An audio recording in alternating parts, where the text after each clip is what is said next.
समस्या यह है कि ये बढ़ा कैसे।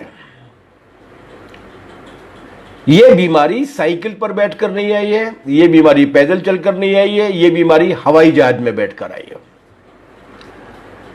वुहान प्रांत में जब सबसे पहली बार फैली तो वहां से जो लोग विदेश गए होंगे उनके माध्यम से वो पहुंची होगी, और फिर वहां पर उन्होंने अपने देश के लोगों को संक्रमित किया होगा, वहां से जो लोग विदेश गए होंगे उनको संक्रमित किया होगा। तो दुनिया ने क्या किया, दिसंबर 19 में जब ये बीमारी पहली बार आई तो जनवरी तक दुनिया के तमाम सारे देशों ने अपने अपने हवाई जहाजों की यात्रा दूसरे देशों के लिए जाने में रोक लगा दी। न वो जाते थे न आने देते थे, ताकि इस बीमारी को रोका जा सके। हमारे यहां क्या हुआ, हमारे यहां इसका ठीक उल्टा हुआ। अभी कुछ दिन पहले आंकड़े आए हैं कि जब पूरी दुनिया भर ने अपने यहां से एयर ट्रैफिक को प्रतिबंधित कर दिया था या बंद कर दिया था, उस दौरान इस देश में 85 लाख लोग उस पूरे 1.5 महीने के पीरियड में भारत में आए हैं, जिनमें से 20,000 लोगों की भी एयरपोर्ट पर जांच नहीं की गई है। तो हमने उनको आने दिया, एयरपोर्ट्स पर उनकी जांच नहीं की, और नतीजे में वो अपने अपने जिन जिन इलाकों में पहुंचते गए उन इलाकों में इस बीमारी को ले जाते गए। और आज स्थिति है, ये 3 दिन पहले की हालत है जो मैं आपको बता रहा हूं, कि जब पहली बार लॉकडाउन की शुरुआत हुई थी तब मुश्किल से 50 के आसपास जिलों में ये बीमारी फैली थी। आज 550 के आसपास जिलों में ये बीमारी फैल चुकी है। कुल मिला के 2/3 से ज्यादा जिले इसमें संक्रमित हो चुके। जब पूरी दुनिया अपने यहां हवाई जहाजों को बंद कर रही थी, इस वक्त पूरे हमारे भारत में सबसे ज्यादा यह बीमारी कहां पर फैली हुई है, अहमदाबाद में। मैं जिस प्रदेश में बैठकर बात कर रहा हूं उस प्रदेश का एक जिला था, हमारे यहाँ 52-53 जिले हैं, उनकी गिनती में असुविधा हमको ये होती है कि हर 15-20 दिन में एक नया बन जाता है या उसकी घोषणा वापस हो जाती है। अभी कमलनाथ जी भी जाते जाते 2-3 जिले बनाने की घोषणाएं कर गए हैं, तो लगभग 55 के आसपास जिले मान लीजिए मोटे तौर पर। उनमें एक जिला है जहां पर यह बीमारी नहीं गई थी, उस जिले का नाम था नरसिंहपुर। कल वहां के कलेक्टर ने सूचित किया सारे लोगों को कि 2-2.5 महीने से हम जो लगातार मेहनत कर रहे थे वो मेहनत हमारी विफल हो गई है। कोरोना का एक केस हमारे यहां पर आ गया है और वो केस अहमदाबाद से लौट कर आया। हिंदुस्तान में इस वायरस के फैलने का अहमदाबाद कनेक्शन है। ये टोपी पहनकर नहीं आया, ये चीनी वायरस नहीं है, ये अहमदाबाद में डोनाल्ड ट्रंप की 24-25 फरवरी को हुई नमस्ते ट्रंप के आयोजन के बाद इस पूरे देश भर में उसके पहले की गई लापरवाही और उसके बाद की लापरवाही के नतीजे के रूप में निकल कर आया। यह प्रमाणित हो गया है। 5 दिन पहले अहमदाबाद में 7,117 केस थे, पूरे अहमदाबाद को सील कर दिया गया था।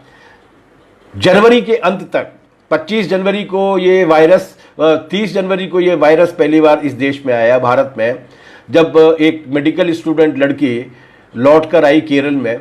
लेकिन उसके पहले ही 25 जनवरी से ही केरल सरकार ने पूरी तैयारी शुरू कर दी थी। उन्होंने थाम लिया उसको, और न केवल थाम लिया बल्कि पूरी दुनिया भर में उन्होंने एक मिसाल पेश कर दी। आज पूरी दुनिया जिक्र कर रही है केरल का कि उन्होंने किस तरीके से रोका। और हम 24-25 फरवरी तक हमारी सरकार, जिसको अपना आका मानती है, उस डोनाल्ड ट्रंप के स्वागत के लिए बैठे रहे।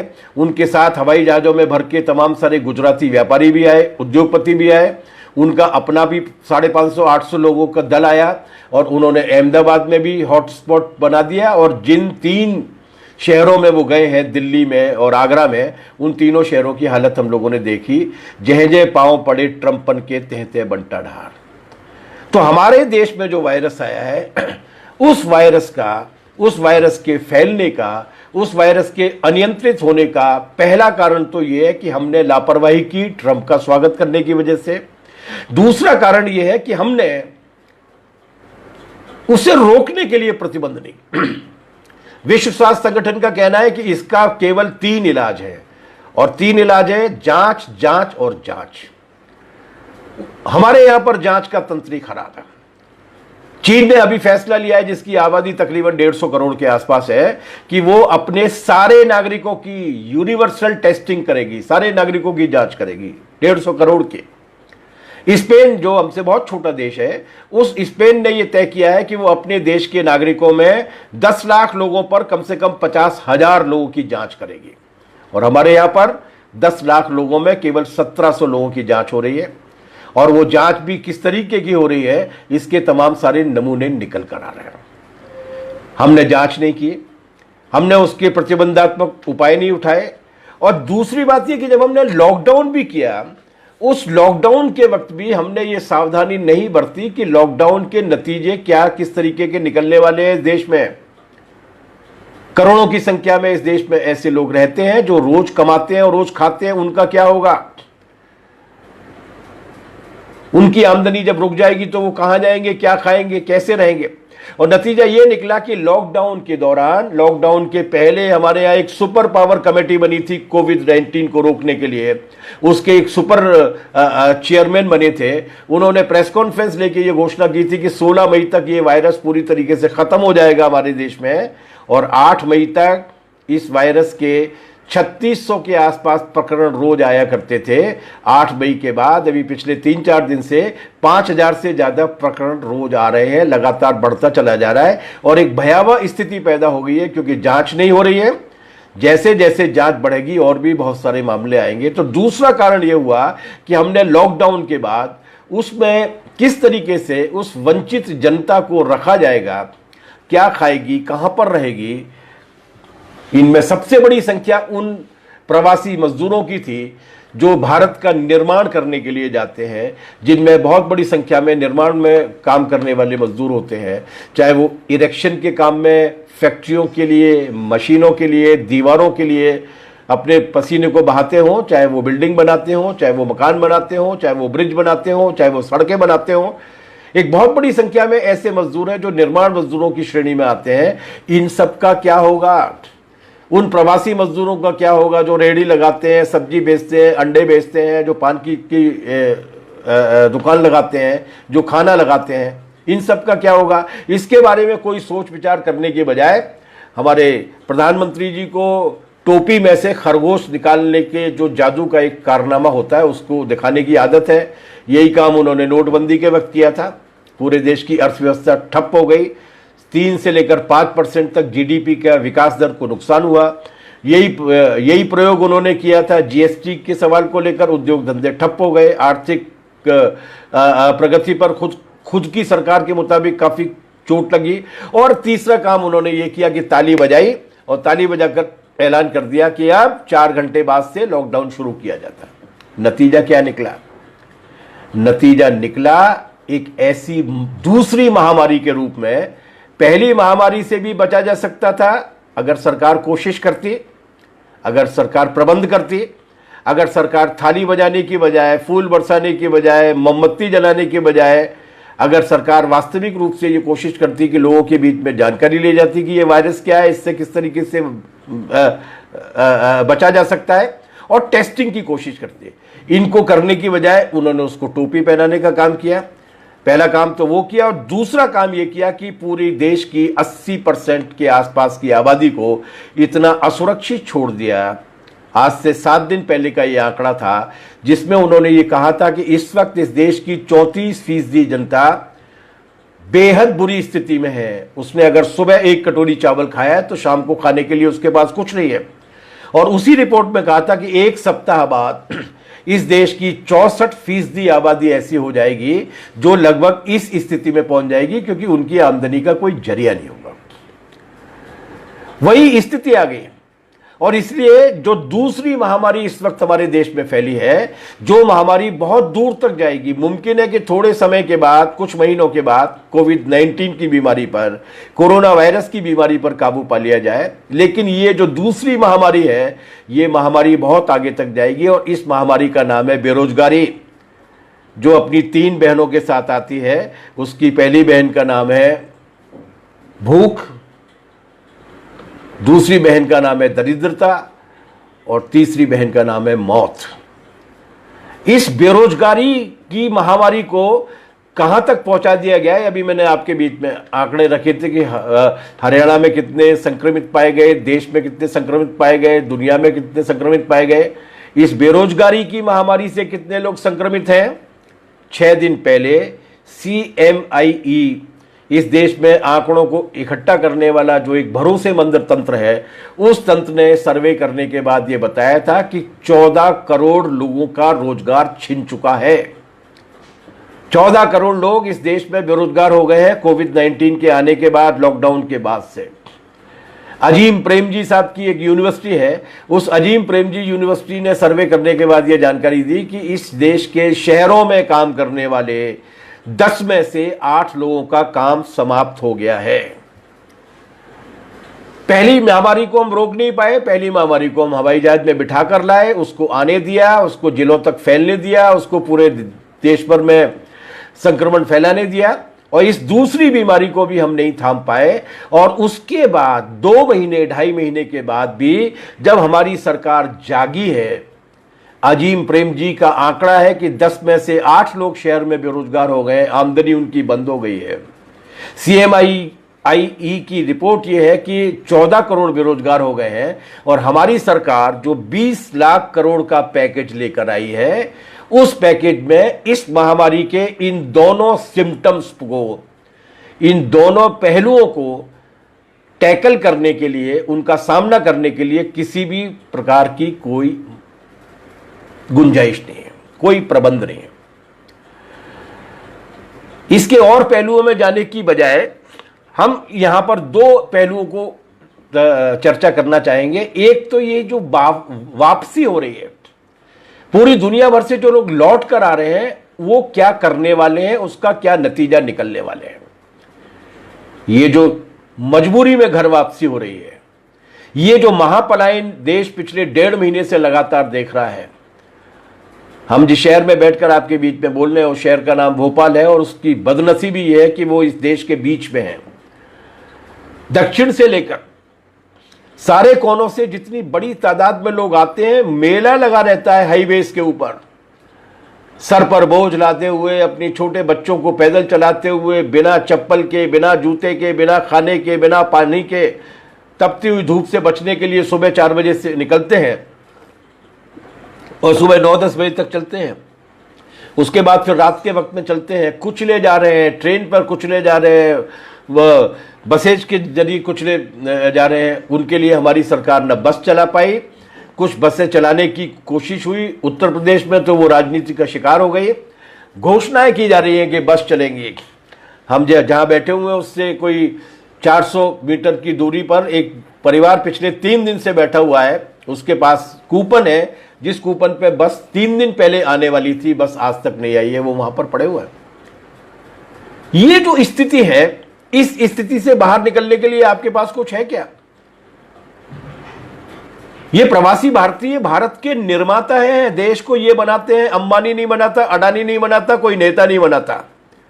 देश के वास्तविक निर्माता ये है, और उनकी स्थिति है कि वो 1000 मील, 1200, 1400, 1300, 800 किलोमीटर पैदल चल कर आ रहे हैं।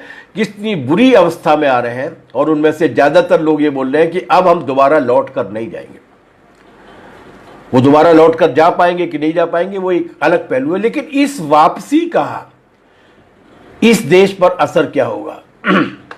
कॉमरेड इंद्रजीत बिल्कुल ठीक कह रहे हैं, ये अभूतपूर्व स्थिति है।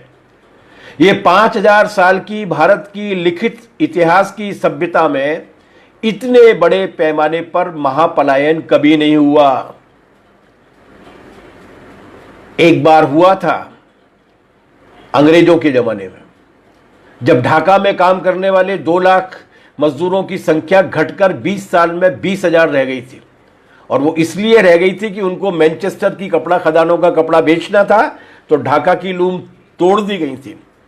एक जमाने में हुआ था, लेकिन वो क्रमशः हुआ था, उसके लिए 100 साल लग गए थे।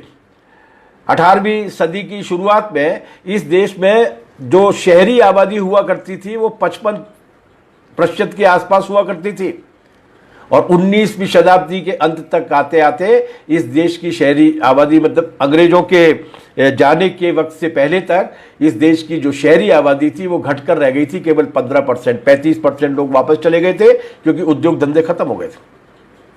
लेकिन उनको 40-50 वर्ष लगे थे। यहां 40-50 दिन में लोग कह रहे हैं लाखों की संख्या में लोग जा रहे हैं, लोग लाखों की संख्या में नहीं जा रहे। अगर वास्तविक गिनती की जाएगी तो 1-1.5 करोड़ से ज्यादा लोग इधर से उधर हुए हैं पिछले 15 दिन के अंदर। ये संख्या ज्यादा भी हो सकती है। ये गांव में पहुंचेंगे तो गांव का क्या होने वाला मुझे लगता है कि इसके 5 असर होने वाले हैं जिन्हें हमें समझना होगा, और वो असर ऐसे हैं जो काफी दिनों तक चलने वाले हैं। पहला असर तो ये होने वाला है कि ये जितने भी मजदूर थे, जितने भी माइग्रेंट लेबर थे, प्रवासी मजदूर थे, हिंदुस्तान के मजदूर की, भारत के मजदूर की खास बात यह है कि यहां पर 80 से लेकर 85% वर्कर ऐसा है जिसका एक पांव गांव में होता है। जो यहां पर जब मेहनत मजदूरी करता है या नौकरी करता है तो उस अपनी आमदनी के एक बड़े हिस्से को अपने गांव में भेजता है, जहां पर उसके परिवार के दूसरे लोग होते हैं, माँ बाप होते हैं, बहुत सारे मामलों में पत्नी और बच्चे भी होते हैं। ये जो मनी ऑर्डर या पेटीएम या बैंक ट्रांसफर से जो पैसा होता था, जो गांव की अर्थव्यवस्था के लिए एक बहुत बड़ा मददगार साधन होता था, वो पूरी तरीके से बंद हो जाएगा इनकी वापसी के बाद। दूसरा सवाल होगा कि गांव के संसाधन सीमित हैं, उन गांव के संसाधनों पर बोझ बढ़ेगा। और तीसरा जो बड़ा असर होने वाला है कि पहली बात तो ये कि गांव में रोजगार है ही नहीं, लेकिन जितना भी रोजगार जो थोड़ा बहुत था उस रोजगार में लगे हुए लोगों की मजदूरी घट जाएगी, क्योंकि काम करने वाले ज्यादा होंगे, काम कम होगा। तो तीसरा हमला जो श्रम पर होगा माफ कीजिए, वो ये होगा कि मजदूरी कम हो जाएगी। मैं उदाहरण के लिए आपको समझाने के लिए कह रहा हूं कि ये असर क्या होता है। मैं जिस शहर का रहने वाला हूं, अक्सर उस शहर में मैं वापस जाता था, और एक बार मैंने एक रात को ऑटो रिक्शा से रेलवे स्टेशन से घर जाते हुए अपने दिमाग में ये बात सोची कि 15 साल पहले रेलवे स्टेशन से घर तक पहुंचाने का जो ऑटो रिक्शा लिया करता था, 15 साल बाद भी वही किराया वो ऑटो रिक्शा वाला ले रहा है एक सवारी को पहुंचाने की। इस बीच में कितना डीजल बढ़ा होगा, कितनी महंगाई बढ़ी होगी।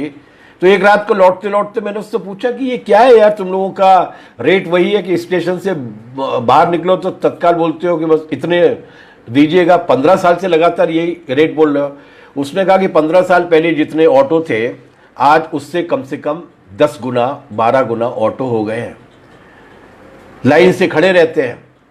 आपने बार्गेनिंग नहीं की, आप और कम करने की कहते तो 5 रुपए 10 रुपए कम पर भी लोग आने के लिए तैयार हो जाते हैं, क्योंकि अंततः उनको अपनी जिंदगी चलानी है। तो बेरोजगारी का एक जो बड़ा बोझ होगा, बेरोजगारी की महामारी का बड़ा बोझ ये होगा कि ये जो आमदनी है, मजदूरी से होने वाली आमदनी भी कम हो जाएगी। और चौथा ये कि अगर ये जो बात कही जा रही है कि अब हम वापस नहीं जाएंगे, अगर इस तरीके की भावना आने वाले 1 साल या 2 साल तक भी रहती है, तो आप सोचिए महानगरों का क्या होगा। आप सोचिए जो विकास कार्य पूरे देश भर में तथाकथित विकास कार्य चल रहे थे उनका क्या होगा। हम सुन रहे थे वो महाराष्ट्र के जो उद्योग मंत्री हैं, जो शिवसेना के हैं, उद्योग मंत्री और शिवसेना तो लगातार मांग करती रही है कि यहां पे महाराष्ट्रीय लोगों को ही काम करना चाहिए, लेकिन वो भी इस बात को कह रहे थे कि अब इन लोगों के जाने की वजह से ठीक है यहाँ के लोगों को रोजगार मिलेगा, लेकिन एक बात उन्होंने भी दबी जुबान में कबूल की कि लेकिन जो काम ये लोग कर सकते थे वो महाराष्ट्र का श्रमिक नहीं कर सकता। अलग अलग राज्यों के अलग अलग तरीके के काम करने की प्रवृत्तियां होती हैं। तो उन डेवलपमेंटल वर्क्स का क्या होगा। दिल्ली को सजाने के लिए कौन जाएगा। ये दिल्ली वाले भूल गए जब वो बस स्टैंड पे और रेलवे स्टेशन पे भीड़ लगी हुई थी वापसी के लिए, और दिल्ली के तथाकथित भद्र लोग और ये जो बीजेपी और आम आदमी पार्टी और ये हैन तैन पार्टियों के नेता जब बिहारियों को और देवरिया वालों को और बलिया वालों को और जौनपुरियों को और गाजीपुरियों को कोस रहे थे कि ये लोग फैला रहे हैं, अब वो लौट कर नहीं आएंगे तो कौन चलाएगा दिल्ली। तो इनकी वापसी अगर 1-1.5 साल भी रुकती है तो उसका एक असर जो है वो निर्माण कार्यों पे नहीं, तमाम सारे डेवलपमेंटल वर्क पर भी पड़ेगा। और पांचवा जो ज्यादा बड़ा असर पड़ने वाला है वो असर ये कि अब काम मिलेगा कहां। भवन निर्माण कामगार यूनियन है हमारी, जिसके पेज से मैं बोल रहा हूं, बहुत सारे बड़ी संख्या में भवन निर्माण का काम जो निम्न मध्यम वर्ग और मध्यम वर्ग के लोग कराते हैं, क्या आने वाले 2-3 वर्षों तक उनकी जेब में, उनकी बचत में इतना पैसा रहने वाला है कि वो अपने मकान को बनवाने के काम को करवा सकेंगे? 70% केसेज में नहीं रहने वाला। तो काम मिलेगा कहां? और इसका भी एक असर होगा। तो ये इसको हम जो इसका जो दूसरा पहलू है, ये जो बेरोजगारी की महामारी आई है, जो अपनी 3 बहनों के साथ आई है, इसका जो दूसरा पहलू है वो दूसरा पहलू है जिसको अर्थशास्त्र की भाषा में कहते हैं मंदी। मंदी का मतलब, हमारी सरकार मंदी नहीं कहती, हमारी सरकार कहती है कि मंदी मतलब रिसेशन नहीं है, हमारे यहां पर स्लो डाउन है, विकास दर धीमी हो गई है। चलिए आपकी बात मान लेते हैं। हालांकि इससे धीमी क्या होगी, एक अनुमान ये आया है कि 3 महीने के अंदर अंदर 45% से ज्यादा गिरावट आने वाली है। 45%, लगभग आधी। थान सिंह जी बिल्कुल ठीक कह रहे हैं, जेब खाली हो गई है और उधार मिलना भी बंद हो गया है।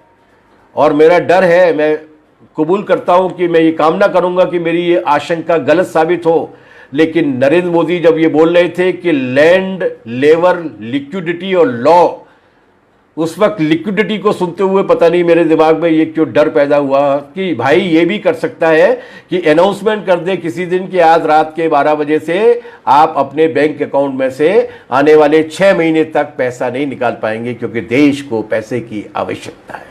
कुछ भी कर सकते हैं, ठग है। बहरहाल ये जो मंदी पैदा हुई है, इस मंदी से बाहर निकलने का रास्ता क्या है? अरे तुम इसको स्लो डाउन मान लो, धीमी रफ्तार मान लो, क्या रास्ता क्या है इसका? और वो रास्ता है, वो रास्ता कहीं 20 लाख करोड़ में दिखता है क्या? वो रास्ता कहीं नहीं है। इतिहास में इसका एक उदाहरण मौजूद है पुराना, एक उदाहरण मौजूद है नया। 1933 से लेकर 1939 के बीच में अमेरिका में एक महामंदी आई थी जिसे कहा गया था ग्रेट डिप्रेशन। यह दूसरे विश्व युद्ध का जमाना था। वो दूसरा विश्व युद्ध जिसमें अमेरिकी जमीन पर लड़ाई नहीं लड़ी गई थी, अमेरिका को सबसे कम नुकसान हुआ था, बाकी महाशक्तियों को काफी नुकसान हुआ था, 5 करोड़ लोग मारे गए थे। बहरहाल वो एक अलग सवाल है। लेकिन उस वक्त अमेरिका के राष्ट्रपति ने क्या फैसला लिया था? फ्रैंकलिन डी रूजवेल्ट नाम था उनका, समाजवादी नहीं थे। जितने दुष्ट अमेरिका के राष्ट्रपति होते हैं उतने ही दुष्ट थे। लेकिन इसके बाद भी उन्होंने कहा कि अमेरिका की अर्थव्यवस्था को अगर बचाना है तो उसका केवल एक रास्ता है, और वो रास्ता यह है कि अगर बाजार में मंदी आ गई है, मंदी का मतलब क्या? मंदी का मतलब यह कि माल दुकानों पर लगा हुआ है, ग्राहक बाहर खड़ा हुआ है, लेकिन उस माल को खरीदने के लिए उसकी जेब में पैसा नहीं है। और वो माल जब नहीं बिक रहा तो वो माल जिन कारखानों में बन रहा है उन कारखानों में भी बंदी हो रही है क्योंकि माल की जरूरत नहीं है। उन कारखानों के मजदूर भी बेरोजगार हो रहे हैं। नतीजा ये कि एक और बड़ा तबका ऐसा तैयार हो रहा है जिसकी जेब में पैसा नहीं है। इसको दूर करने का रास्ता क्या है? वो मार्क्सवादी रास्ते पर नहीं चले, समाजवादी रास्ते पर नहीं चले, लेकिन पूंजीवाद में भी रास्ता क्या है? मुनाफा कब होगा? जब माल बिकेगा। उन्होंने कहा कि इसका इलाज केवल ये कि लोगों की जेब में पैसा पहुंचना चाहिए, लोगों की खरीदने की क्षमता बढ़नी चाहिए। और उन्होंने बड़े पैमाने पर सरकार की तरफ से हाईवे बनवाना शुरू किए, पुल बनवाना शुरू किए, बिल्डिंग बनवाना शुरू की, लोगों को मकान बनवाने के लिए रोजगार दिया। इतने ज्यादा बड़े निर्माण कार्यों की पूरी श्रृंखला छेड़ दी उन्होंने अमेरिका में कि उस ग्रेट डिप्रेशन से 4 साल के अंदर अंदर अमेरिका न केवल बाहर निकल आया, बल्कि दूसरे विश्व युद्ध में कम नुकसान होने की वजह से उसको एक जो बढ़त मिली थी, उस बढ़त के बाद उसने अपने पूंजीवाद का विकास पूरी तरीके से कर लिया। तो ये पूंजीवादी रास्ते में भी तो लोगों की खरीदने की क्षमता बढ़नी चाहिए। नरेंद्र मोदी जी 20 लाख करोड़ रुपए में क्या लेके आए हैं? खरीदने की क्षमता बढ़ाने का फॉर्मूला नहीं है उसमें। अरे अभी डोनाल्ड ट्रंप जैसा राष्ट्रपति, जिसके बारे में जितने भी वाक्य बोले जाएं वो कम पड़ेंगे, उस डोनाल्ड ट्रंप ने भी इस आपदा के समय में अपने नागरिकों को, खासतौर से जो बहुत ही जरूरतमंद नागरिक हैं, उन नागरिकों के घरों पर चेक पहुंचाना शुरू किए, अपनी जेब से नहीं, फेडरल गवर्नमेंट की तरफ से। वो भी लोगों की परचेजिंग पावर को बढ़ाने के लिए काम कर रहा है ताकि अमेरिकी अर्थव्यवस्था ठप नहीं हो जाए। आप क्या कर रहे हो? 2008 में मंदी आई, उस मंदी से बहुत सारे देश आज तक भी नहीं निकल पाए हैं, 12 साल हो गए।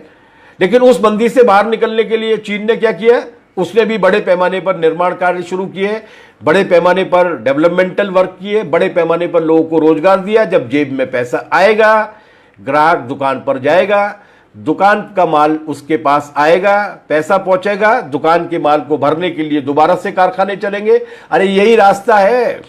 इससे पूरे देश भर के स्मॉल स्केल की जो इंडस्ट्रीज है, लघु उद्योग है, कुटीर उद्योग है, उनमें जान फूकी जा सकती है, करोड़ों लोगों को रोजगार दिया जा सकता है। लेकिन ऐसी कोई योजना लाने की बजाय उनको गांव में वापस भेजा जा रहा है, उस गांव में जो गांव पहले से ही ज्यादा तबाह है। हमारे साथियों ने यहां पर टिप्पणी की थी कि किस तरीके से इस देश के किसान की दुर्दशा हो रही है। रबी की जो फसल आई है उसका न्यूनतम समर्थन मूल्य का भुगतान उसको नहीं हुआ। खरीफ की फसल को के लिए बीज खरीदने के लिए, कीटनाशक खरीदने के लिए, खाद खरीदने के लिए, लागत की दूसरी चीजों को खरीदने के लिए उसकी जेब में पैसा नहीं है। लागत नहीं निकली उसकी रबी की फसल की। सरकार उसके लिए कौन सा पैकेज लेकर आई है? सरकार ये पैकेज लेकर आई है कि वो अंबानी और अडानी और इन उद्योग घरानों की और विदेशी कंपनियों की जो एग्रो बिजनेस की इंडस्ट्री चलती हैं उनको पैसा देगी, किसान को पैसा नहीं देगी। वो जो बीच में उसके फसल को सस्ते दाम पर लूट कर ले जाते हैं उनको वो पैसा देगी। तो रास्ता क्या है? जो रास्ता निकाला है वो रास्ता भी उल्टा रास्ता है, सीधा रास्ता नहीं है। और उस उल्टे रास्ते पर चलने की जो कोशिश की जा रही है उससे कोई रास्ता निकलने वाला नहीं। गन्ने के दाम भी नहीं मिल रहे हैं और आने वाले दिनों में तो ये संकट और भी गहराने वाला है। कॉमरेड इंद्रजीत जी ने ठीक कहा, और आने वाले दिन में तो और भी ये संकट गहराने वाला है। तो भाई रास्ता किससे पूछ के निकालते हो? हमारी जो प्याज न खाने वाली वित्त मंत्राणी है वो 5 दिन तक 7.5 घंटा बोलती रही। मलयालम में कैसे बोलते हैं, तेलुगु में कैसे बोलते हैं, तमिल में कैसे बोलते हैं, कन्नड़ में कैसे बोलते हैं, आत्मनिर्भरता। ये आत्मनिर्भरता नहीं है, ये आत्मविनाश है। इस देश की औद्योगिक क्षमता का, इस देश के रोजगार का, इस देश की श्रम शक्ति का विनाश करने का प्रोजेक्ट लेकर आई है। तो दूसरी बड़ी महामारी जो है उस दूसरी महामारी को समझना होगा। अरे यार मत पढ़ो मार्क्स को, प्रभात पटनायक की भी मत मानो, सीताराम येचुरी की भी मत सुनो। अरे तुम्हारे ही अर्थशास्त्री हुए हैं जिन्होंने ये जो न्यू डील जो रूजवेल्ट लेके आए थे, जिसके पीछे का अर्थशास्त्र दिया था, उसका नाम था कीन्स, जॉन मेनार्ड कीन्स। उन्होंने क्या कहा था? उन्होंने कहा था कि सरकारों का काम है कि वो रोजगार पैदा करें, और हमेशा ये याद रखें कि अगर वो 100 रुपए का रोजगार पैदा करती हैं तो बाजार में 300 रुपए की आर्थिक गतिविधि होती है। और कीन्स महोदय इतना आगे बढ़ गए थे कि उन्होंने कहा कि अगर कोई अनुत्पादक रोजगार भी पैदा करना पड़े तो भी करो। एक आदमी को काम पे रखो, उससे कहो कि तुमको 100 रुपए देंगे, 4 घंटे तक 3x4 के गड्ढे को खोदोगे और बाकी 4 घंटे तक उस 3x4 के गड्ढे को भरोगे, लेकिन उसके पास जो 100 रुपए जाएंगे उससे बाजार में 300 रुपए की गतिविधि पैदा हो। हम बाजार में कितना पैसा लेकर आए? कॉर्पोरेट इंडस्ट्रीज को दिया जाएगा, कोयले को बेच देंगे, तेल को बेच देंगे, बीएचईएल को बेच देंगे, रेल को बेच देंगे, सारे पब्लिक सेक्टर को बेच देंगे, डिफेंस को बेच देंगे, एटॉमिक एनर्जी के जो गवर्नमेंट के संरक्षित सेक्टर है वो भी बेच देंगे। मिलेगा क्या? कौन सी कॉर्पोरेट कंपनी है जो रोजगार पैदा करने के लिए आती? ऊपर से 8 घंटे काम के दिन को बढ़ाकर 12 घंटे कर देंगे, सारे श्रम कानून खत्म कर देंगे। ये सब कुछ करने से तो लोगों की आमदनी सिकुड़ने वाली है, और आमदनी अगर सिकुड़ेगी तो बाजार में माल रखा रहेगा, उसे खरीदने के लिए कोई नहीं जाएगा, तो मंदी खत्म होगी या मंदी बढ़ेगी? इसको कहते हैं दरबारी पूंजीवाद। खजाने के सारे गहने आपस में दरबार में बांट लेना और उसके बाद एक दूसरे के गहने को देख के खुश होना। मिस्टर मोदी ये भूल जाते हैं कि ये जो दरबार है, ये दरबार देश नहीं है, महल देश नहीं है। महल दरबार के बाहर है, देश बाहर है। और वो अगर बिलबिलाता रहेगा, वो अगर भूख से सिकुड़ता रहेगा, तो आपके पास कोई भी और दूसरा तरीका नहीं होगा। और इस बीच में एक तीसरी महामारी और आ गई है सामने, और वो महामारी है कि एटोमाइजेशन हो रहा है, आणविकीकरण हो रहा है पूरे समाज का, और अपने आप नहीं हो रहा है, किया जा रहा है। हरियाणा सरकार ने आदेश निकाल दिए, खट्टर साहब ने, कि दिल्ली में जो डॉक्टर काम करते हैं वो लौट के अपने घरों में गुड़गांव और फरीदाबाद नहीं आएंगे। कहां रहेंगे? वर्षों से रह रहे हैं, एनसीआर का इलाका है। उत्तर प्रदेश की सरकार ने भी उसी तरीके का आदेश निकाल दिया कि नोएडा में या गाजियाबाद में लौट के नहीं आएंगे। हमने राज्यों की सीमाएं जो है वो कर दी। मध्य प्रदेश में जिलों की सीमाओं को सील कर दिया गया, एक जिले से दूसरे जिले में नहीं जाएगा। और हालत कहां तक जा रही है? हालत ये जा रही है कि जिलों के अंदर एक दूसरे के आने जाने पर रोक लग गई। जिलों के अंदर भी एक तहसील में अगर कोई कोरोना का संक्रमित मरीज आ गया तो दूसरी तहसील के लोग उसको अपने यहां पर नहीं आने देंगे। एक गांव में आ गया तो दूसरे गांव के लिए रास्ता बंद हो गया। ये विभाजन, ये एटोमाइजेशन कहां तक जाएगा? ये पूरे के पूरे मनुष्य को, उसके परिवार को, उसकी दहलीज तक सीमित करके रख देगा। ये एकता बनाने का समय है, ये सामाजिक एकता को मजबूत करने का समय है। उस वक्त आपने जो अज्ञान फैलाया है इस कोरोना के बारे में, वैज्ञानिक जानकारी न देकर लोगों के दिल में जो घबराहट पैदा की है, उसकी एक बड़ी आपदा इन करोड़ से ज्यादा प्रवासी मजदूरों को भुगतनी पड़ रही है, जो जब अपने गांव में पहुंच रहे हैं तो उस गांव में उनका स्वागत नहीं किया जा रहा। 14 दिन के क्वारंटाइन में रखने के लिए गांव में पंचायत भवन और स्कूल के अलावा और कोई जगह नहीं है, और वहां की हालत खराब है। न खाने के लिए कुछ है, न पहनने के लिए कुछ है, न पीने के लिए कुछ है, न रहने का बंदोबस्त है। उसके बाद गांव में उनको अछूत की तरीके से देखा जा रहा है। बजाय इसके कि आप वैज्ञानिक चेतना ले जाते, बजाय इसके कि आप उनकी जांच करके जो वास्तव में संक्रमित थे उनका इलाज करते, आज आपने पूरे देश की जनता को एक दूसरे को खिलाफ खड़ा कर दिया। ये आप समझे थे कि केवल टोपी पहनाने से, तबलीगी जमात के नाम पे इसको ठोक देने से काम नहीं चलेगा। तबलीगी जमात में वहां पर निजामुद्दीन के मरकज में निकले थे 24 लोग, अभी जी न्यूज में निकले हैं 50 से ज्यादा लोग। बीमारी होती है, उसका कोई मजहब नहीं होता। बीमारी को ठीक किया जाता है, बीमारी से लड़ा जाता है, बीमारी से गुस्सा हुआ जाता है, बीमार से नफरत नहीं की जाती। लेकिन उस नफरत को ले जाने वाले कौन है? वही नफरती जिनका काम केवल लोगों के बीच में नफरत फैलाने का है और कोई दूसरा काम नहीं है। ये स्थिति आज उन्होंने पूरे देश में लाके रखी है। तो ये जो 2 महामारी आई हैं, इन 2 महामारियों का इलाज क्या है? अपन आखिरी वाले हिस्से में आ रहे हैं, क्योंकि लगभग आधे घंटे का वक्त लगभग पौन घंटे का वक्त हो चुका है। 10-12 मिनट में अपन इसको खत्म करेंगे। रास्ता क्या है? पहली वाली महामारी से बचने का तो केवल एक ही रास्ता है, और वो रास्ता ये है कि आपको जांच बढ़ानी चाहिए, आपको वेंटिलेटर्स बढ़ाने चाहिए। इसको आमदनी के और कॉरपोरेट की कमाई को कराने के अवसर के रूप में नहीं देखा जाना चाहिए। प्रधानमंत्री का प्राइवेट लिमिटेड नरेंद्र मोदी निजी पीएम केयर फंड में से 500 करोड़ रुपए से ज्यादा दिए गए अहमदाबाद के उस व्यापारी को, जिस व्यापारी ने उनके लिए वो सूट सी के दिया था जिसपे उनके हर धागे पर नाम लिखा हुआ था नरेंद्र दामोदर दास मोदी, जो उन्होंने जो राष्ट्रपति अमेरिका के जब आए थे पहले वाले, वो ओबामा साहब के सामने पहना था, और पूरे देश भर में उन्होंने अपनी की थी कि वो अपने एक एक धागे पर उनका नाम लिखा हुआ है। उसको दिए गए वेंटिलेटर के लिए, और जो वेंटिलेटर के नाम पर जो एक मशीन उन्होंने बेची है जिसका नाम है धमन 1, उसके बारे में सारे डॉक्टर्स का कहना है कि ये और कुछ भी हो सकता है लेकिन वेंटिलेटर नहीं है। कम से कम आपदा के समय में तो भ्रष्टाचार करना बंद कीजिए। राहत के लिए आटा बट रहा है, 10 किलो आटे का पैकेट है, उसमें 7 किलो निकल रहा है। बांटने वाले कौन है? वही सत्ता पार्टी के नेता। कम से कम आपदा के समय में तो इस तरीके की बेईमानियों को छोड़िए। और केवल वहीं तक बात नहीं है, भ्रष्टाचार के किसी भी हिस्से को वो छोड़ने के लिए तैयार नहीं है। अभी परसों के रोज मध्य प्रदेश में एक खतरनाक फैसला हुआ। शिवराज सिंह चौहान ने, वो जो ठग बाबा रामदेव है, उस रामदेव के साथ मिलकर एक वो सौदा किया, और सौदा ये हुआ कि उनकी सैकड़ों करोड़ की दवाइयां यहां पर खरीदी जाएंगी कोरोना के इलाज के लिए। दुनिया में दवाइयां नहीं आई है, लेकिन शिवराज सिंह और रामदेव ने मिलकर पैक्ट किया और इंदौर में कलेक्टर के जरिए आदेश निकलवा दिया गया कि वो इंदौर के कोरोना के पेशेंट्स और कोरोना के संभावित संक्रमितों पर उसका इस्तेमाल किया जाएगा।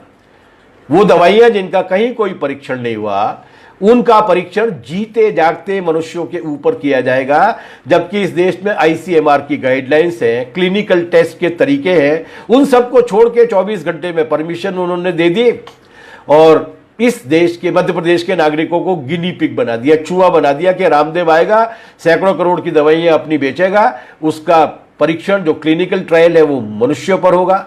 वो तो मध्य प्रदेश की जनता ने, यहाँ की वामपंथी पार्टियों ने और यहाँ के नागरिकों ने जोरदार तरीके से शोर मचाया। आजकल शोर मचाने का एक ही तरीका है, सोशल मीडिया या फिर अपने आसपास के क्षेत्रों में जाकर कुछ प्रदर्शन करना या मेल करना, उसके जरिए एक वातावरण बना और उसके बाद अभी मालूम पड़ा है कि सरकार ने उस आदेश को वापस ले लिया। लेकिन वापस लिया है, वो दोबारा तिकड़म करेंगे। बीमारी के समय तो कम से कम बेईमानी के काम को छोड़ा जाना चाहिए, इसलिए ये काम करना चाहिए। और इसीलिए हम चाहते हैं आखिर में कि 3 तरीके के कदम उठाए जाने चाहिए। एक कदम तो होना चाहिए जो फौरी हो, तात्कालिक हो। दूसरे तरीके के कदम होने चाहिए जो मिड टर्म हो और तीसरे तरीके के कदम होने चाहिए जो इस देश की बुनियाद को और रीढ़ को मजबूत करें। सबसे पहले जो फौरी कदम है, उस फौरी कदम में यह कि हर परिवार को जो गैर आय करदाता है, जो इनकम टैक्स पे नहीं करता, ऐसे सारे परिवारों को 3 महीने तक 7,500 रुपए का नकदी हस्तांतरण किया जाना चाहिए। बहुत पैसा है केंद्र सरकार के पास, 68,000 करोड़ रुपए भगोड़ों के माफ कर सकते हो। 25 लाख करोड़ रुपए की रियायतें पिछले 4-5 साल में आपने इन बड़ी बड़ी कॉरपोरेट्स को दी हैं। 20 लाख करोड़ के पैकेज में भी बहुत सारा पैसा आप उनके लिए लेकर आए हो। तो ये 7,500 रुपए देने में इस देश की जनता को कोई बहुत ज्यादा दिवालिया होने वाले नहीं है। दूसरा ये कि हर परिवार में हर व्यक्ति को आने वाले 6 महीने तक 10 किलो राशन प्रतिमाह दिया जाना चाहिए। हर राशन कार्ड पर नहीं, बल्कि हर व्यक्ति को। और वो केवल चावल या आटा नहीं होना चाहिए, उसके साथ दाल भी होनी चाहिए। उसके साथ भोजन के लिए जो आवश्यक चीजें हैं, केरल से सीखना चाहिए। उसके लिए केरल जाने की जरूरत नहीं है, वेबसाइट है, अखबार है, सोशल मीडिया है, उस पर उन तस्वीरों को देख लीजिए जहां पर केरल के प्रत्येक परिवार को 17 जरूरी जीवनोपयोगी खाने के लिए आवश्यक वस्तुओं की किट दी गई। उसके बाद वो लॉकडाउन को ठीक तरीके से लागू कर पाए, उसके बाद वो ठीक तरीके से केरल को इस कोरोना की विपदा से बाहर ला पाए, जिसकी आज पूरी दुनिया भर में तारीफ हो रही है। कहां से आएगा अनाज? अरे 7 करोड़ 70 लाख टन जमा है अनाज, 7 करोड़ 70 लाख टन। हमारे देश का जो नियम है कि इमरजेंसी के लिए कम से कम इतना अनाज तो घर में रहेगा ही, वो है 2 करोड़ 40 लाख टन। तो 5 करोड़ 30 लाख टन अनाज तो आपके पास सरप्लस पहले से ही था। ऊपर से ये रबी में जितनी भी खरीदारी हुई है मरी मारी, उसमें भी कम से कम 4 करोड़ तो आपके यहाँ पहुंच ही जाएगा। तो इस तरीके से इतना सारा भंडार है जिसको चूहे खा रहे हैं, जिससे आप एथेनॉल बना रहे हैं, जिससे आप शराब बनाने के लिए दुनिया भर में बेच रहे हैं। क्या वो इस देश के नागरिकों को बांटने में आपको दिक्कत आ रही है? उसको बांटा जाना चाहिए। उसी के साथ जो भी गंभीर बीमार है उसका इलाज होना चाहिए। सारा इलाज ठप पड़ा हुआ है। हार्ट पेशेंट का इलाज नहीं है, डायबिटिक का इलाज नहीं है, बीमारियों का कोई इलाज नहीं है। कोरोना कोरोना कोरोना कोरोना चल रहा है। इन सारे बीमारों का भी इलाज होना चाहिए। और इसी के साथ साथ बच्चों के लिए, गर्भवती माताओं के लिए जो टीकाकरण का काम होता था, जो रोक दिया गया है, आने वाली पूरी पीढ़ी को बर्बाद करना चाहते हैं आप। इस टीकाकरण के काम को भी करना चाहिए। और इसी के साथ साथ ये जितनी भी बड़ी बड़ी 5 स्टार मेगा हॉस्पिटल्स चल रहे हैं, जहां लाखों रुपए की फीस ली जा रही है, उनको जब तक इस कोरोना की आपदा से बाहर नहीं आते, स्पेन की तरह अगर आप उनका राष्ट्रीयकरण करने की हिम्मत नहीं कर पाते, तो कम से कम उनके मैनेजमेंट का कंट्रोल तो अपने हाथ में ले लीजिए कि जब तक कोरोना की महामारी जाएगी तब तक सरकार चलाएगी इनको। उनके डॉक्टर्स की सेवा तो ले लीजिए। इस सारे काम को किया जाना चाहिए। ये है ऐसे काम जो फौरन होने चाहिए और एक गारंटी देनी चाहिए। प्रधानमंत्री ने अपने पहले भाषण में यह बात बोली थी कि हमने सारे मालिकों से, ठेकेदारों से बोल दिया है कि वो अपने कर्मचारियों का इस कोरोना के लॉकडाउन की अवधि का वेतन काटेंगे नहीं। और पिछले रविवार को, संडे के दिन, सरकार को समय मिल गया और केंद्र सरकार ने एक नया नोटिफिकेशन जारी कर दिया। सुप्रीम कोर्ट में उद्योगपति गए थे अपील करने के लिए, और सुप्रीम कोर्ट की तो बात ही मत कीजिए। सुप्रीम कोर्ट के फैसला आने के पहले ही सरकार ने उसको वापस ले लिया। अब किसी को तनख्वाह देने का, उसको लॉकडाउन पीरियड में खाना खिलाने का, उसको लॉकडाउन के समय में रहने की सहूलियत देने का कोई जिम्मेदारी इस देश के उद्योग घरानों पे नहीं है, इस देश के ठेकेदारों पे नहीं है। नतीजे में वो लौट करा रहे हैं, परेशान होकर आ रहे हैं। ये गारंटी करनी चाहिए कि किसी का वेतन नहीं कटेगा, उनको मजदूरी मिलेगी, क्योंकि वो काम पर जाने से मना नहीं किए हैं, बल्कि उनको काम पर जाने से रोका गया है। ये ऐसे कदम है जो उठाने चाहिए। दूसरा है मिड टर्म कदम। मिड टर्म में क्या करना चाहिए? मनरेगा का काम बढ़ाइए। एक परिवार में 100 लोगों को मत दीजिए, हर बालिग व्यक्ति को 100 दिन का, 150 दिन का काम दीजिए, उसकी मजदूरी बढ़ाइए।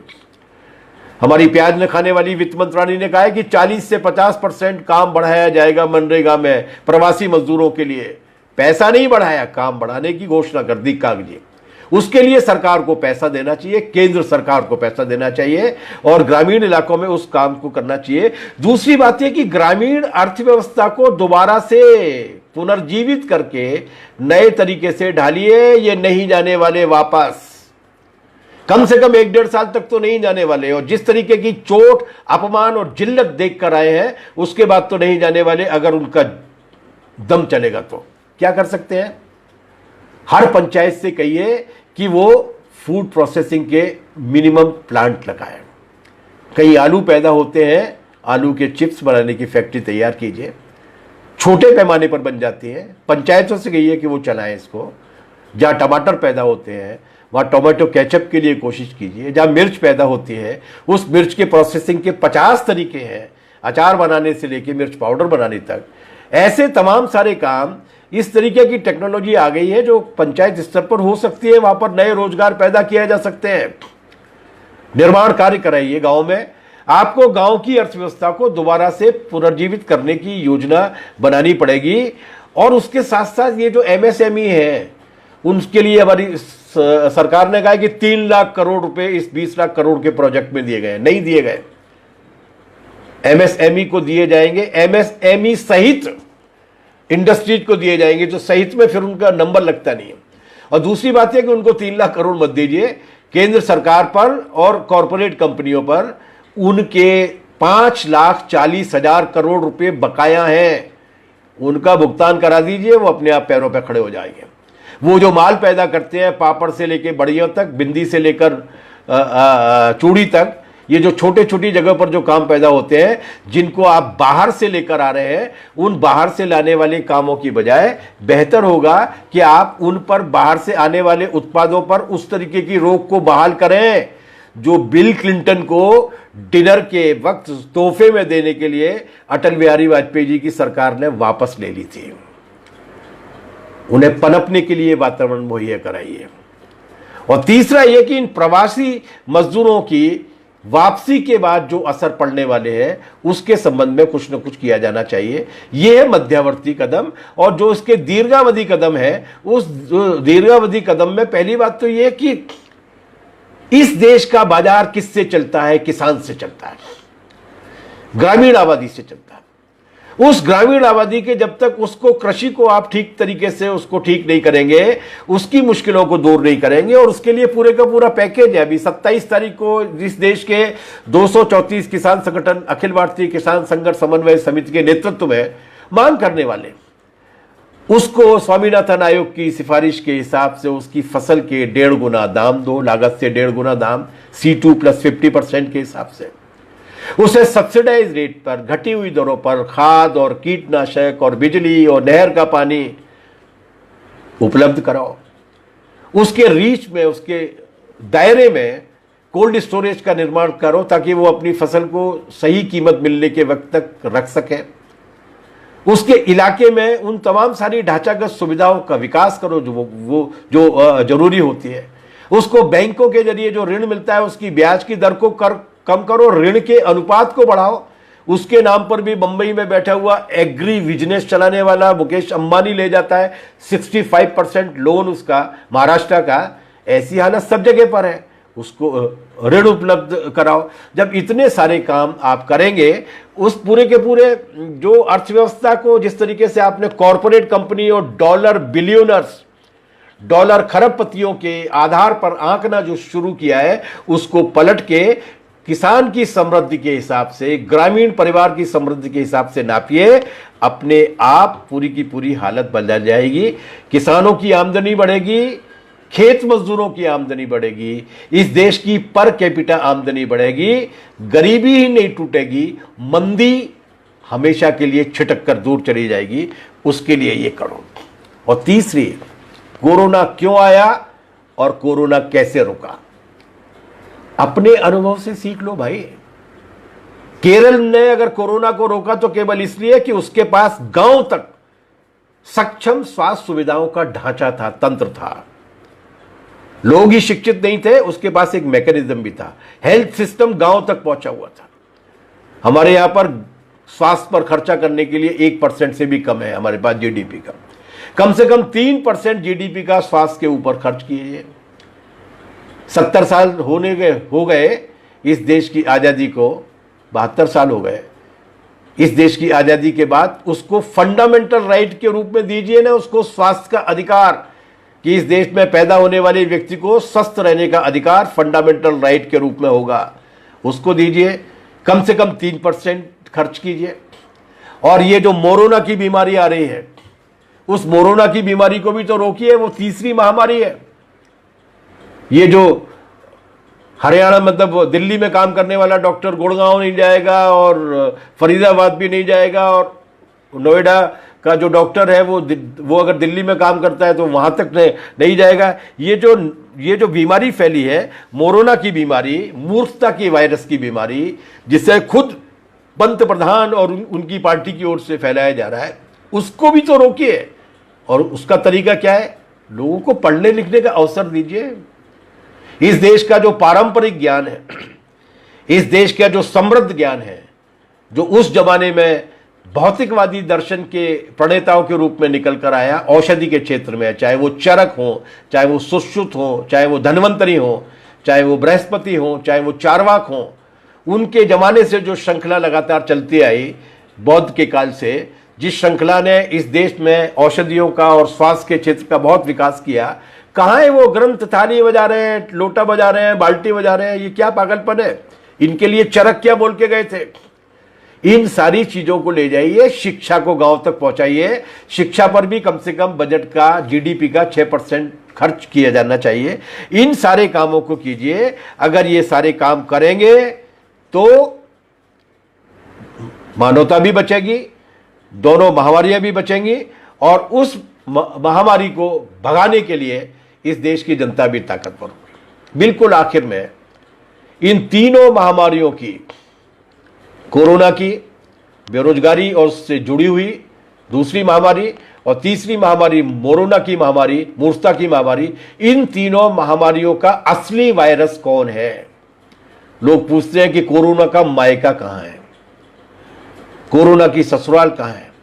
इनका असली मायका और असली ससुराल है पूंजीवाद में।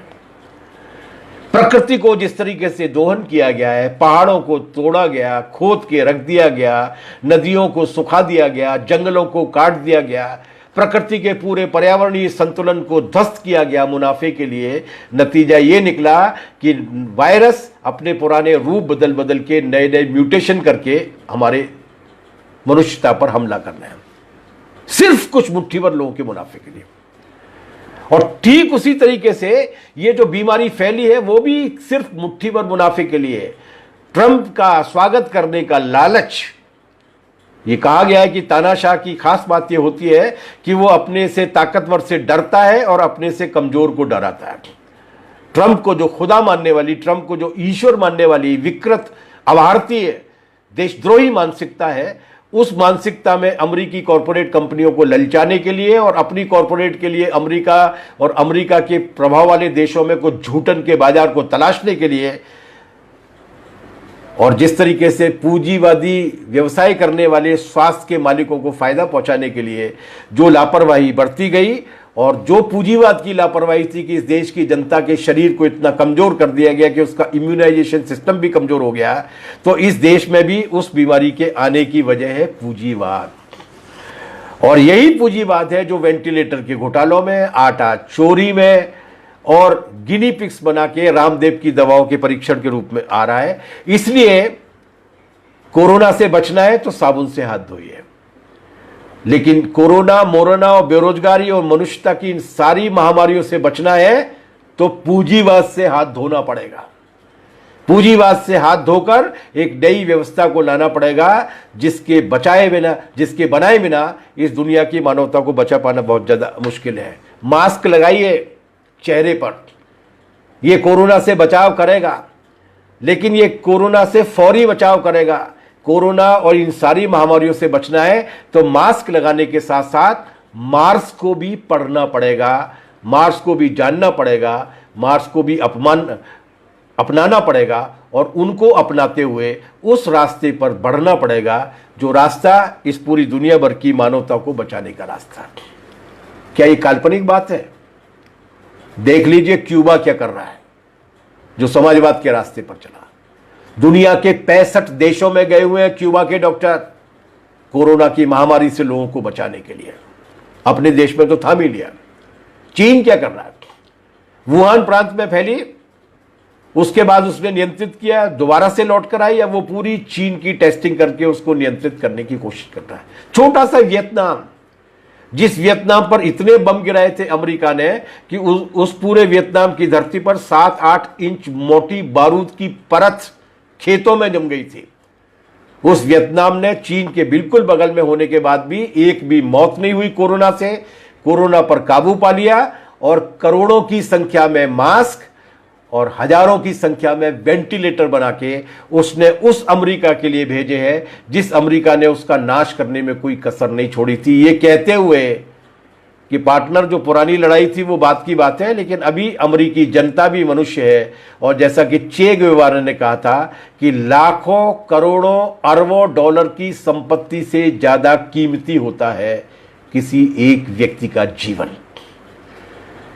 व्यक्ति के जीवन को मुनाफे और मुद्राओं और करेंसी से ज्यादा ऊपर मानने वाला विचार जब आएगा तभी इस दुनिया की मानवता भी बच पाएगी, वही कोरोना से बच पाएगी, वही बेरोजगारी से बच पाएगी और वही अपने अपराधों को छुपाने के लिए हिंदू मुसलमान, हरियाणा दिल्ली, चंडीगढ़ और शिमला, इनके बीच में भेद फैलाने से और एक दूसरे राज्यों को एक दूसरे के खिलाफ खड़ा करने की इस साजिश से बच पाएगी जो अपनी नाकाबिलियत को छुपाने के लिए काम आती है। पहले उन्होंने हिंदू मुसलमान किया, अब आने वाले 10 दिन के बाद उनकी सारी मुहिम होने वाली है कि बीमारी इसलिए फैल रही है क्योंकि ये प्रवासी मजदूर लौट कर आया है। पहले वो सांप्रदायिकता के लेकर आए थे, अब वो अपना असली एजेंडा, मजदूर के खिलाफ नफरत का एजेंडा जो 8 घंटे के काम को बढ़ाकर 12 घंटे के रूप में आ गया है, उस एजेंडे को लेकर आएंगे जिसका नाम है मनुस्मृति। इन तीनों तरीके के वायरसों से लड़ना है तो उसका इलाज है मास्क लगाने के साथ साथ मास्क को भी पड़े। केरल ने साबित कर दिया, अभी मैंने क्यूबा की बात की, अभी मैंने वियतनाम की बात की, अभी मैंने चीन की बात की जहां पर समाजवादी सरकार है। क्यूबा तो इसी देश के पूंजीवादी संवैधानिक ढांचे में चलता है, लेकिन वहां पर एक ऐसी राजनीतिक पार्टी के नेतृत्व में वो लोग हैं जो राजनीतिक पार्टी CPIM मार्क्सवाद में विश्वास करती है। और उसने जिस तरीके से अपनी जनता को की रक्षा की है, उसने जिस तरीके से अपनी जनता को शिक्षित किया है, उसने जिस तरीके से कोरोना को हरा कर यह साबित किया है कि मनुष्यता और विज्ञान से ज्यादा शक्तिशाली कोई और नहीं होता, वो भी एक रास्ता है। उस रास्ते पर चलने का तरीका हम लोगों को निकालना पड़ेगा। आने वाले दिन जो मांगे हैं हम लोगों ने की है, उन मांगों को आगे ले जाने के दिन होंगे, उन मांगों के लिए दबाव बढ़ाने के दिन होंगे। कोरोना का लॉकडाउन के दौरान भी और कोरोना के लॉकडाउन के खुलने के बाद भी हम इतिहास के उस मुहावरे को गलत साबित करेंगे अपनी ताकत के दम पर, जिस मुहावरे में ये कहा गया है कि युद्ध और महामारियां हमेशा शासक वर्गों के फायदे के लिए होती हैं। इस देश की 130 करोड़ जनता आने वाले दिनों में अपने संघर्ष से ये साबित करेगी कि नहीं, अगर हम में ताकत होती है तो हम नीतियों को पलटवाने की क्षमता भी रखते हैं। हम सरकार को विवश करेंगे, मजबूर करेंगे 7,500 रुपये के ट्रांसफ़र के लिए, अनाज 10 किलो के लिए प्रति व्यक्ति के हिसाब से 6 महीने तक, और ग्रामीण अर्थव्यवस्था में नए तरीके के रोजगार को पैदा करने के लिए और आमूल चूल सुधार करने के लिए। और इसके लिए अभी 22 तारीख को इस देश की तमाम सारी ट्रेड यूनियंस ने ज़बरदस्त आंदोलन किया था, आप लोगों ने भी किया था, हरियाणा में भी हुआ, बहुत शानदार। और सरकार इस कदर डरी हुई थी कि सीटू के राष्ट्रीय महासचिव तपन सेन सहित ये लोग जो राजघाट पर गांधी जी की समाधि पर बैठने के लिए गए थे, उनको न केवल अनुमति नहीं दी, बैठने ही नहीं दिया, बल्कि उसको बाद गिरफ्तार करके हवालात में भी पहुंचा दिया गया था। लेकिन वो प्रतिरोध रुका नहीं। इस देश में कम से कम 60,000 स्थानों पर छोटे बड़े प्रतिरोध की कार्रवाई हुई है, लाखों की संख्या में लोगों ने भाग लिया है। ठीक उसी तरीके का प्रतिरोध, उससे थोड़ी ज़्यादा ताकत के साथ, चूंकि वो ग्रामीण इलाकों में होगा, 27 मई के दिन होने वाला है, ऑल इंडिया किसान संघर्ष समन्वय समिति की ओर से किया जाएगा, जिसमें इन सारी मांगों को उठाया जाएगा। उसमें भी आप लोग शामिल हुए। और आखिरी में अभी खबर आई है कि ईद का चांद दिख गया है। आप सभी साथियों को ईद की हार्दिक मुबारकबाद के साथ हम ये कामना करते हैं कि हम अपनी इस एकता को इसी तरीके की फौलादी बनाने रहेंगे, और ये एकता अगर फौलादी बनती रहेगी, जनता की एकता मजबूत होती रहेगी, और ये जो सोशल डिस्टेंस की बजाय फिजिकल डिस्टेंस, सामाजिक दूरी की बजाय अगर हम दैहिक और शारीरिक दूरी को बनाते रहेंगे, तो हम कोरोना, मोरोना और बेरोजगारी और पूंजीवाद, इन सब का मुकाबला कर सकेंगे, लड़ेंगे, निश्चित रूप से जीतेंगे, क्योंकि भविष्य हमारा है। धूमकेतु कितना भी ताकतवर क्यों न दिखे, ग्रहण कितने भी ताकतवर क्यों नहीं दिखे, लेकिन वो सूरज की रोशनी को, सूरज के उगने को रोक नहीं पाते। और सूरज है इस दुनिया की जनता, और उस सूरज के जरिए एक नई रोशनी लाने का नाम है लाल झंडा। बहुत बहुत शुक्रिया। लाल सलाम कॉमरेड्स। इनकलाब जिंदाबाद।